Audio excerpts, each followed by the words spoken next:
Hello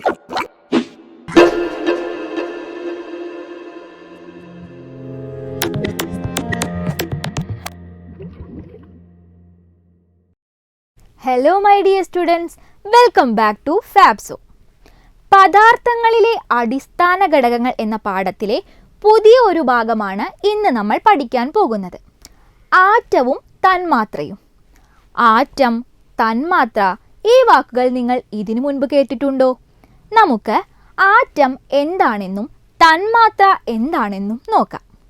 നമ്മൾ മുൻപത്തെ ക്ലാസ്സിൽ മൂലകത്തെക്കുറിച്ച് പഠിച്ചു അല്ലേ? നമുക്ക് ഇവിടെ കാർബൺ എന്ന മൂലകത്തെ എടുക്കാം. ഈ കാർബണിനെ ചെറിയ കഷ്ണങ്ങളാക്കി മുറിക്കുന്നതായി ഒന്ന് ചിന്തിച്ചു നോക്കൂ. ഇങ്ങനെ ചെറുതാക്കി സൂക്ഷ്മ കണങ്ങളാക്കി മാറ്റുന്നു. ഇങ്ങനെ വിഭജിക്കുമ്പോൾ കാർബണിൻ്റെ എല്ലാ ഗുണങ്ങളും കാണിക്കുന്ന ഏറ്റവും ചെറിയ കണിക ലഭിക്കില്ലേ? യെസ്, ഈ കണത്തെയാണ് കാർബണിൻ്റെ ഒരു ആറ്റം എന്ന് പറയുന്നത്.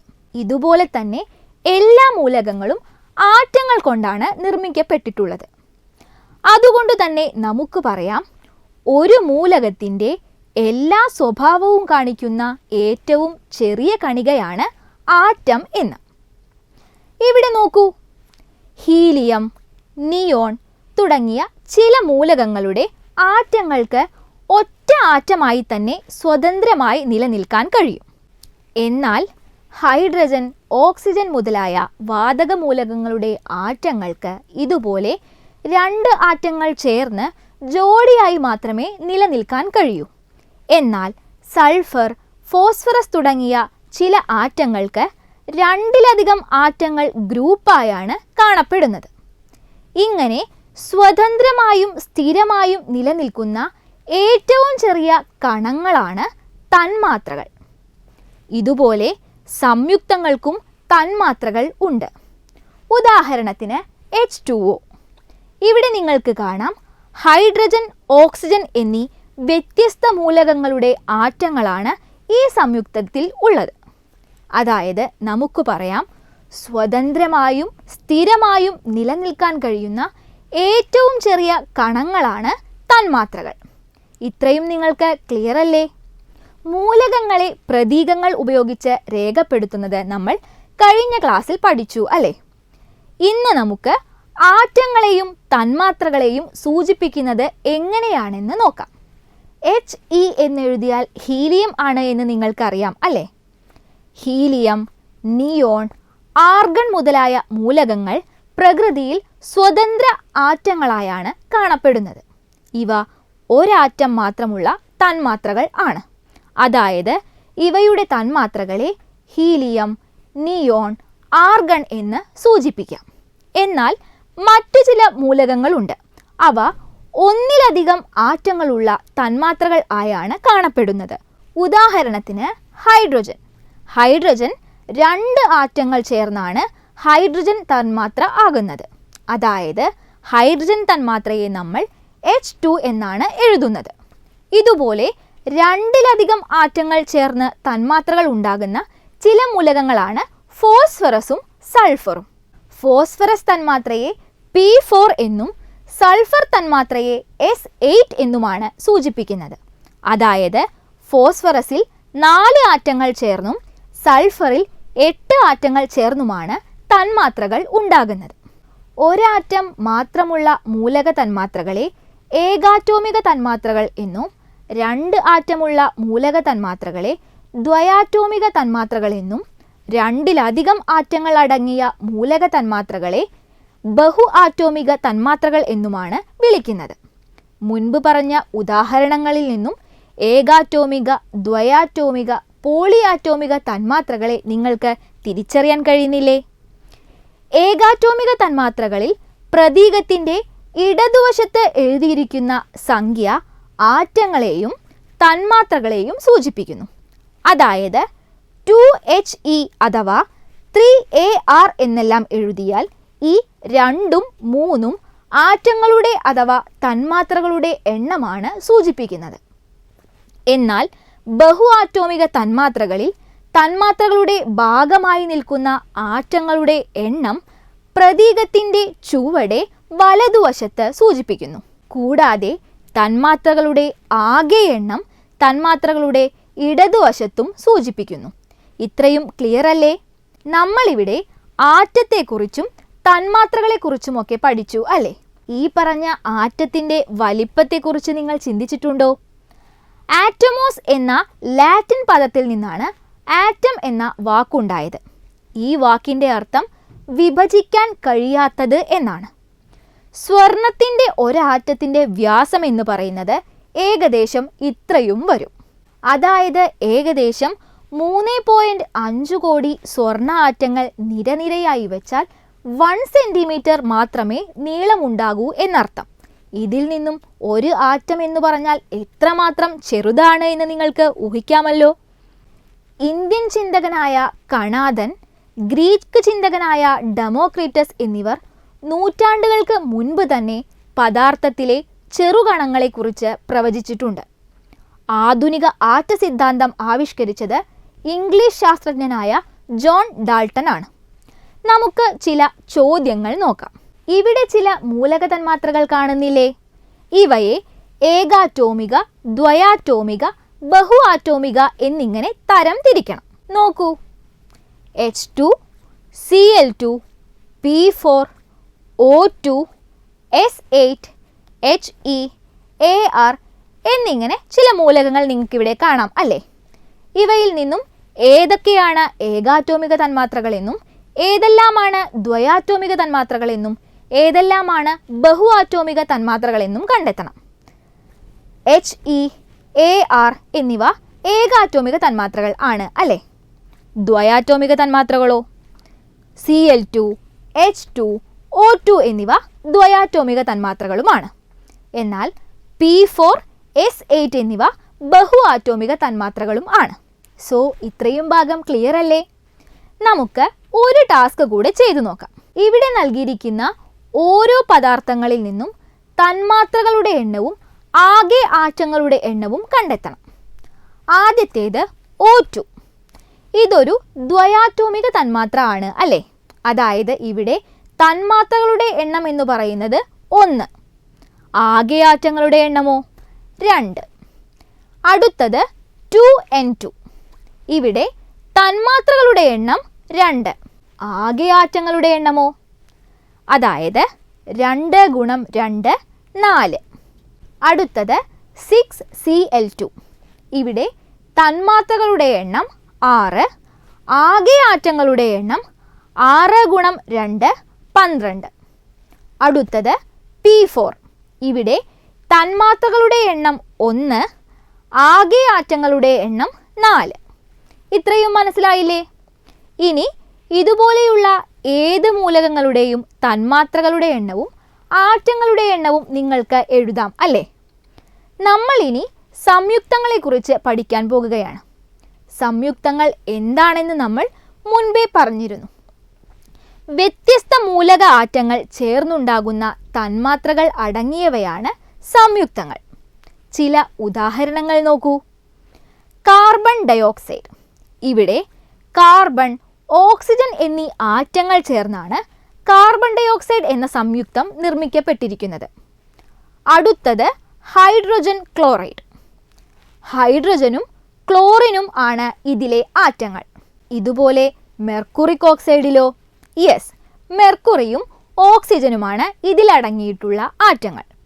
ഇതുപോലെ കാർബൺ, ഹൈഡ്രജൻ, ഓക്സിജൻ എന്നീ ആറ്റങ്ങൾ ചേർന്നാണ് പഞ്ചസാര എന്ന സംയുക്തം ഉണ്ടാക്കിയിരിക്കുന്നത്. ഇങ്ങനെ വ്യത്യസ്ത മൂലക ആറ്റങ്ങൾ ചേർന്നുണ്ടാകുന്ന തന്മാത്രകൾ അടങ്ങിയവയാണ് സംയുക്തങ്ങൾ. കാർബൺ ഡയോക്സൈഡ് എന്ന സംയുക്തത്തെക്കുറിച്ച് നിങ്ങൾ കണ്ടു അല്ലേ? കാർബൺ ഓക്സിജനിൽ ജ്വലിച്ചാൽ കാർബൺ ഡയോക്സൈഡ് ലഭിക്കും. മാത്രമല്ല, കാൽസ്യം കാർബണേറ്റ് വിഘടിച്ചാലും നമുക്ക് കാർബൺ ഡയോക്സൈഡ് ഉണ്ടാക്കാം. ഒരു സംയുക്തം ഏത് സ്രോതസ്സിൽ നിന്ന് ലഭിച്ചാലും അതിലടങ്ങിയ മൂലക ആറ്റങ്ങൾ തമ്മിൽ ഒരു നിശ്ചിത അനുപാതം ഉണ്ടായിരിക്കും. അതായത് കാർബൺ ഡയോക്സൈഡ് തന്മാത്രയിലെ കാർബണിൻ്റെയും ഓക്സിജൻ്റെയും ആറ്റങ്ങളുടെ അനുപാതം എല്ലായ്പ്പോഴും 1:2 ആയിരിക്കും. അതായത് ഒരു കാർബൺ ആറ്റവും 2 ഓക്സിജൻ ആറ്റവും ചേർന്നാണ് എപ്പോഴും ഒരു കാർബൺ ഡയോക്സൈഡ് തന്മാത്ര ഉണ്ടാകുന്നത്. ഇങ്ങനെ കാർബൺ ഡൈ ഓക്സൈഡിൻ്റെ തന്മാത്രയെ നമുക്ക് CO2 എന്ന് സൂചിപ്പിക്കാം. ഈ വിധത്തിൽ തന്മാത്രയെ സൂചിപ്പിക്കുന്നതാണ് അതിൻ്റെ രാസസൂത്രം അഥവാ കെമിക്കൽ ഫോർമുല എന്നറിയപ്പെടുന്നത്. ഇതുപോലെ 2 ഹൈഡ്രജൻ ആറ്റവും 1 ഓക്സിജനും ചേർന്നുണ്ടാകുന്ന ജലത്തെ നമുക്ക് H2O എന്നും 1 കാർബൺ ആറ്റവും 4 ഹൈഡ്രജൻ ആറ്റവും ചേർന്നുണ്ടാകുന്ന മീഥെയ്നെ CH4 എന്നും എഴുതാം. ഇതുപോലെ 2 ഹൈഡ്രജനും 1 സൾഫറും 4 ഓക്സിജൻ ആറ്റവും ചേർന്നാൽ ഉണ്ടാകുന്ന കോമ്പൗണ്ട് ഏതായിരിക്കും? അതെ, H2SO4. യെസ്, ഇതാണ് സൾഫ്യൂരിക് ആസിഡ്. ഇതിൽ നിന്നും ആറ്റങ്ങളുടെ എണ്ണം ഉപയോഗിച്ച് എങ്ങനെയാണ് രാസസൂത്രം എഴുതുന്നത് എന്ന് മനസ്സിലായില്ലേ? ഇനി നമുക്ക് ചില സംയുക്തങ്ങളുടെ രാസവാക്യം ഉപയോഗിച്ച് അവയിലെ ആകെ ആറ്റങ്ങളുടെ എണ്ണം കണ്ടെത്താം. ആദ്യത്തേത് നോക്കൂ, 7NH3. ഇതിൽ തന്മാത്രകളുടെ എണ്ണം 7 ആണ് അല്ലേ? ഒരു തന്മാത്രയിലെ ആറ്റങ്ങളുടെ എണ്ണം എന്ന് പറയുന്നതോ 1 നൈട്രജൻ 3 ഹൈഡ്രജൻ, അതായത് ആകെ ആറ്റങ്ങളുടെ എണ്ണം 4. ഇത്തരത്തിലുള്ള 7 തന്മാത്രകൾ ഇവിടെ ഉണ്ട് അല്ലേ? അതുകൊണ്ട് തന്നെ ആകെ ആറ്റങ്ങളുടെ എണ്ണം എന്ന് പറയുന്നത് 7 × 4 28. ഒരു ഉദാഹരണം കൂടെ നോക്കാം. 2C12H22O11. ഇവിടെ തന്മാത്രകളുടെ എണ്ണം എന്ന് പറയുന്നത് 2 ആണ് അല്ലേ? ഒരു തന്മാത്രയിലെ ആകെ ആറ്റങ്ങളുടെ എണ്ണമോ 12 കൂട്ടണം 22 കൂട്ടണം 11, അതായത് 45. ഇങ്ങനെയുള്ള 2 തന്മാത്രകളാണ് ഇവിടെ ഉള്ളത് അല്ലേ? അതുകൊണ്ട് തന്നെ ആകെ ആറ്റങ്ങൾ എന്ന് പറയുന്നത് 45 × 2, അതായത് 90. ഇത്രയും ക്ലിയർ ആയില്ലേ? ഇതുപോലുള്ള കൂടുതൽ ഉദാഹരണങ്ങൾ നിങ്ങൾ ചെയ്തു നോക്കണം കേട്ടോ. ഈ പാഠത്തിൻ്റെ ബാക്കി ഭാഗങ്ങളുമായി നമുക്ക് അടുത്ത ക്ലാസ്സിൽ വീണ്ടും കാണാം. So see you all in the next class. Until then, bye and take care.